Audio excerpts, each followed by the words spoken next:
दुनिया का सबसे बड़ा तेल का जखीरा रखने वाला मुल्क वेनेजुएला आज एक अजीब बहरान का शिकार है। जितना तेल उसकी जमीन के नीचे है, उसका 1% निकालना भी उसके लिए पहाड़ तोड़ने के बराबर हो चुका है। ये कहानी है बेपनाह दौलत, आलमी पाबंदियों और एक ऐसी टेक्नोलॉजी की जो वक्त के साथ धूल बन गई सिर्फ 120 मिनट, और दुनिया का नक्शा बदल गया। एक तरफ दुनिया का सबसे बड़ा तेल का जखीरा वेनेजुएला था, और दूसरी तरफ सुपर पावर अमेरिका की वो खतरनाक प्लानिंग जिसने उसे महज 2 घंटों में घुटनों पर ला खड़ा किया। हैरत की बात तो ये है कि रूस और चीन जैसे बड़े खिलाड़ी जो खुद को वेनेजुएला का मुहाफिज कहते थे, वो सिर्फ देखते रह गए और बाजी पलट गई। आखिर वेनेजुएला में ऐसा क्या छुपा है कि दुनिया की सबसे बड़ी ताकत अमेरिका पिछले 25 सालों से एक जदी शिकारी की तरह उसके ताक़ुब में है? ये महज सियासत नहीं, एक जुनून है। Venezuela was ready to collapse. We would have taken it over. We would have gotten all that oil. It would have been right next door.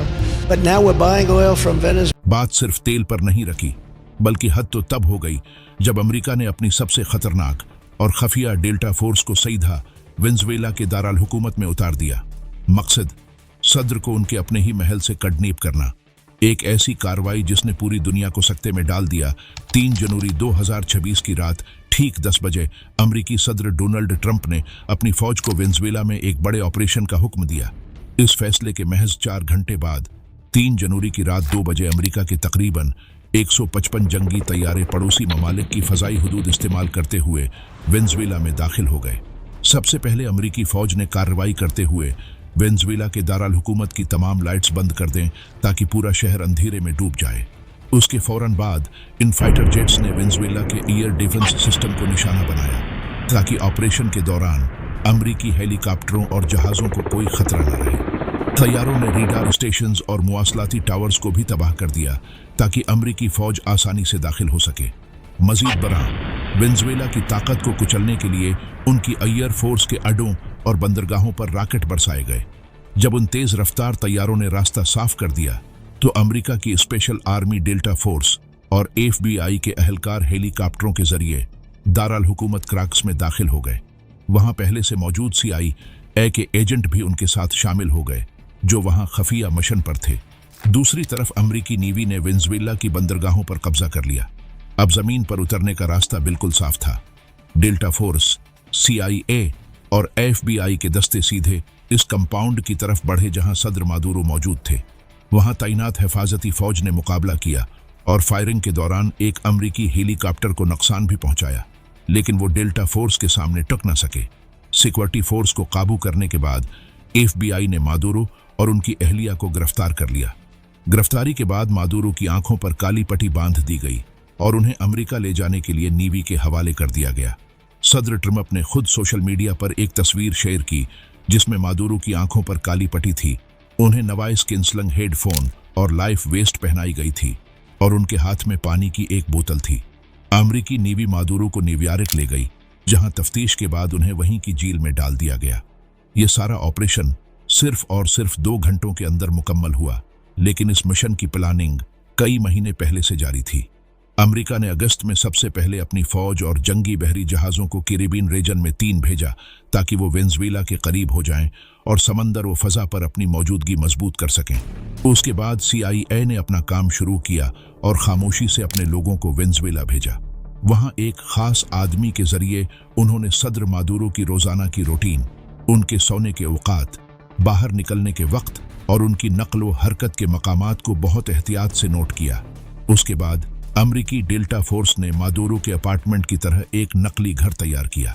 वहां रोजाना इस बात की प्रैक्टिस की जाती थी कि दरवाजा कैसे तोड़ना है, अंदर कैसे दाखिल होना है, किस कमरे में पहले जाना है और मादुरो को किस तरह पकड़ना है। ये मशक़ें कई महीनों तक चलती रहीं। उसके अलावा अमेरिका ने वेनेजुएला के इर्द गिर्द मौजूद ममालिक को भी राजी कर लिया ताकि वो उनके एयरपोर्ट्स और रनवे इस्तेमाल कर सकें, और उन ममालिक ने उसकी इजाज़त भी दे दी। जब अमेरिका ने वेनेजुएला के गिर्द अपना घेरा मजबूत कर लिया तो उन्होंने वहां से निकलने वाले हर जहाज को निशाना बनाना और पकड़ना शुरू कर दिया। इसी तरह वेनेजुएला के तेल के टैंकर्स को भी पकड़ लिया गया ताकि वहां के हालात खराब हो जाएं और अमेरिका को अपना मिशन पूरा करने के लिए रास्ता मिल जाए। दिसंबर के महीने में अमेरिकी सदर ने मादुरो को धमकी भी दी थी कि अपना मुल्क छोड़कर तुर्की भाग जाओ, इसी में तुम्हारी भलाई है। लेकिन मादुरो ने उस ऑफर को ठुकरा दिया। Venga por mí. Aquí lo espero en Miraflores. No se tarde en llegar, cobarde. इन तमाम हालात की वजह से अमेरिका ने यह ऑपरेशन लॉन्च किया और वहां की हुकूमत तब्दील करने की कोशिश की। ये तो सभी जानते हैं कि अमेरिका के उस हमले का असल मकसद वेनेजुएला के कुदरती वसाइल यानी तेल और सोने के ज़खायर पर कब्जा जमाना था, लेकिन दुनिया के सामने अमेरिका ने अपना यह मकसद कभी जाहिर नहीं किया, बल्कि उन्होंने ये जवाब पेश किया कि वेनेजुएला से बड़ी मिकदार में मंशियात यूनाइटेड स्टेट स्मगल की जाती हैं, ख़ास तौर पर कोकीन, जो इंसानी सेहत, दिमाग और ज़िंदगी पर इंतहाई संगीन असरात डालती है और जिसका शिकार ज़्यादातर नई नस्ल हो रही है। उसके अलावा अमेरिका ने हमले की एक और वजह यह बताई कि वेनेजुएला के 2024 के इलेक्शन में धांधली हुई थी। उनका दावी था कि जीत असल में अपोजिशन लीडर मारिया कोरिना की हुई थी, जिन्हें कुछ उर्सा पहले अमेरिका ने नोबेल पीस प्राइज से भी नवाजा था। The Nobel Peace Prize for 2025 to Maria Corina Machado. America के मुताबिक वोटों में हेर फेर करके मादुरो को सदर बनाया गया, जो कि बीनुल-अक़वामी क़वानीन और इंसानी हुकूक की खिलाफ वर्जी है। इसीलिए इंसानी हुकूक के अलंबरदार बनकर अमेरिका ने वेनेजुएला में हुकूमत तब्दील करने की कोशिश की ताकि अवाम को उनका हक दिलाया जा सके, लेकिन हकीकत में ये सब महज इल्ज़ामात और हमले का एक बहाना था। आदाद व शुमार बताते हैं कि अमेरिका में पहुंचने वाली मंशियात का सिर्फ 5% हिस्सा वेनेजुएला से जाता है, जबकि बाकी तमाम मंशियात मेक्सिको के रास्ते अमेरिका में दाखिल होती हैं। असल में इस हमले की दो ही बड़ी वजूहात थीं, एक वहां का बेपनाह तेल और दूसरी वजह ईरान, रूस, चीन और इंडिया का बढ़ता हुआ असर व रसूख। इस पूरी बसात और खेल को गहराई से समझने के लिए हमें तारीख के वरक़ लटकर 100 साल पीछे जाना पड़ेगा। ये इस वक्त की बात है जब पूरी दुनिया पहली जंग अजीम की लपेट में थी। इसी दौरान वेनेजुएला में तेल दरियाफत हुआ, लेकिन इस वक्त वेनेजुएला के पास न तो इस तेल को निकालने के लिए कोई टेक्नोलॉजी थी, न उसे समझने वाले इंजीनियर्स थे, और न ही तेल के इतने बड़े मंसूबों पर लगाने के लिए पैसे मौजूद थे। इस वक्त दुनिया में सिर्फ यूरोप और यूनाइटेड स्टेट्स की कंपनियों के पास ही वो सलाहियत और मशीनरी मौजूद थी कि वो ज़मीन की गहराइयों से तेल निकाल सकें। इसीलिए वेनेजुएला ने मजबूरी में बाहर की उन कंपनियों को अपने मुल्क आने की दावत दी। वेनेजुएला का मकसद ये था कि ये कंपनियां उनकी ज़मीन से तेल निकालें ताकि मुल्क की आमदनी में फौरी इजाफा हो सके और पैसा आना शुरू हो जाए। इस दावत पर अमेरिका और यूरोप की कई बड़ी बड़ी कंपनियां जैसे कि शील और मोबिल फौरन वेनेजुएला पहुंच गईं। ये कंपनियां वहां अपनी जदीद टेक्नोलॉजी और खाम माल लाती थीं ताकि तेल निकालने का काम शुरू किया जा सके, लेकिन उसके बदले में ये गैर मुल्की कंपनियां $2000 फी टन तेल की कीमत मुकर्रर कर दी थी। वेनेजुएला से जो मुनाफे वसूल करती थीं वो उनकी तवक्कुआत से कहीं ज़्यादा होता था। ये सूरत हाल सिर्फ वेनेजुएला तक महदूद नहीं थी, बल्कि इस वक्त ईरान, इराक और सऊदी अरब जैसे ममालिक का भी यही हाल था, जहां बाहर की कंपनियां वसाइल निकालती थीं और बड़ा मुनाफा खुद ले जाती थीं।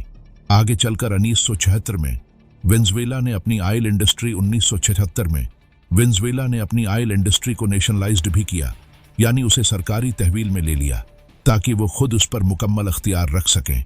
लेकिन उसके बावजूद वहां से गैर मुल्की कंपनियों का असर वो रसूख और कंट्रोल ख़त्म ना हो सका।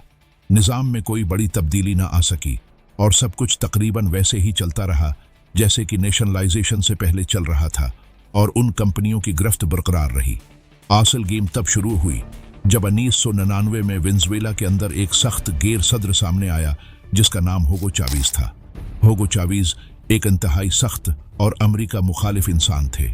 उन्हें अमेरिका की दादागिरी और दुनिया पर उसकी हुक्मरानी बिल्कुल भी पसंद नहीं थी, और वो अक्सर अपनी तकरीरों में ये कहते थे कि इस सल्तनत के गुरूर को खाक में मिलाना होगा। यूएस का आलमी असर वो रसूख चावीज़ को एक आंख न भाता था, और वो हमेशा अमेरिका की पॉलिसियों को चैलेंज करने के लिए तैयार रहते थे।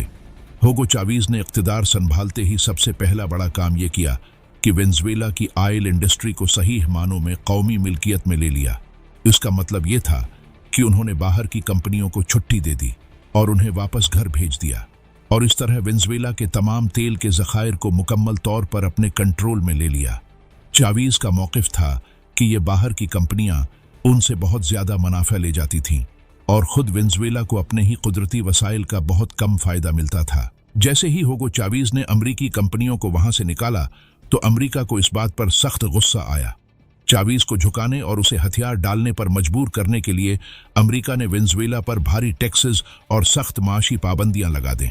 इन पाबंदियों की वजह से वेनेजुएला की मईशत बहुत तेजी से नीचे गिरने लगी और हालात खराब हो गए। लेकिन चावीज भी कोई आम आदमी नहीं था। उसने सरेंडर करने की बजाय सीधा अमेरिका के दुश्मनों से हाथ मिला लिया। इस फहरिस्त में सबसे पहले नंबर पर रूस था। रूस ने वेनेजुएला को जदीद टैंक, जेट्स और फौजी साज व सामान फराहम किया और उनके साथ तेल और गैस के बड़े माहिदे किए। रूस का इस सब में एक ही मकसद था कि जिस तरह अमेरिका उनके घर के पास यूक्रेन में बैठा है, बिल्कुल वैसे ही रूस भी अमेरिका के घर के करीब बैठकर उसे वहीं से कंट्रोल कर सके। इसी तरह चीन ने भी वेनेजुएला को बड़े बड़े कर्जे दिए और वहां के इंफ्रास्ट्रक्चर की तामीर में अहम किरदार अदा किया, क्योंकि चीन की नज़र वेनेजुएला के तेल और सोने के ज़खायर पर थी। ईरान भी, जिस पर वेनेजुएला की तरह ही पाबंदियां लगी हुई थीं, उनका करीबी दोस्त बन गया और ये सब आपस में तिजारत करने लगे। भारत भी चीन के साथ मिलकर वेनेजुएला से सस्ता तेल खरीदता था, लेकिन इस सारी तिजारत में एक बहुत बड़ी रुकावट थी और वो थी बैनुल-अक़वामी करेंसी डॉलर, क्योंकि पाबंदियों की वजह से वेनेजुएला डॉलर में लेन देन नहीं कर सकता था। मगर उन ममालिक ने मिलकर उसका हल भी निकाल लिया। रूस और चीन के साथ वेनेजुएला उनकी अपनी करेंसी में तिजारत करता था और ईरान के साथ बार्टर सिस्टम यानी चीज के बदले चीज का तरीका अपनाया गया।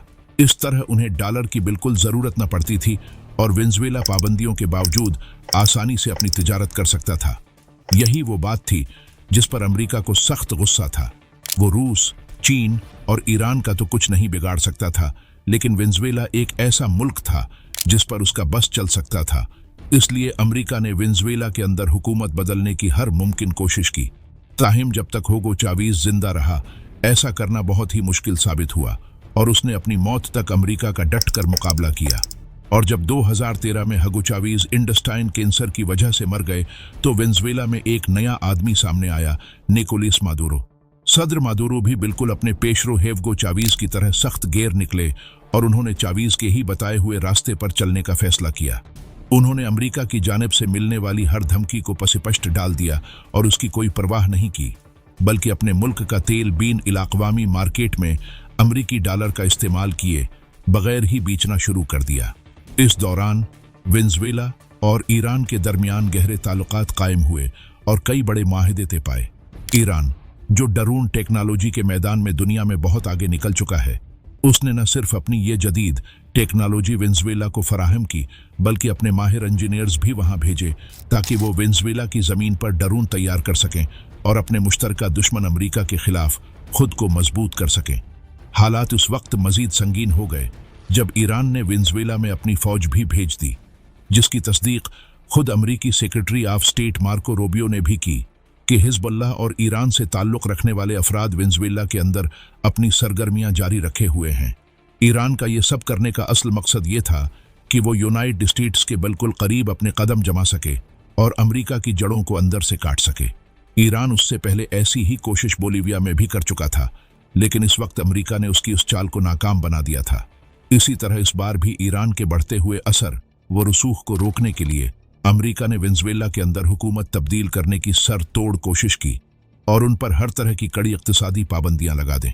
जब ये तमाम मामलात सियासी और सफारती तरीके से हल न हो सके, तो फिर अमेरिका ने अपनी असल ताकत का मुजाहिरा करने और अपने दुश्मनों को इबरतनाक सबक सिखाने के लिए वेनेजुएला पर बुराह रास्त हमला कर दिया। उस कार्रवाई के जरिए अमेरिका ने पूरी दुनिया को ये पैगाम दिया कि चीन अब तक ताइवान जैसे एक छोटे से मुल्क का कुछ नहीं बिगाड़ सका और न ही रूस यूक्रेन के मामले में कोई बड़ी कामयाबी हासिल कर पाया है। लेकिन अमेरिका आज भी दुनिया की वाहिद सुपर पावर है जो जब चाहे और जो चाहे कर सकता है। अब इस सारी सूरत हाल को देखने के बाद आपके ख्याल में अगला बड़ा टकराव कहाँ होगा? क्या ये रूस और यूक्रेन की जंग होगी या फिर अब बराह रास्ते मुकाबला अमेरिका और ईरान के दरमियान होगा?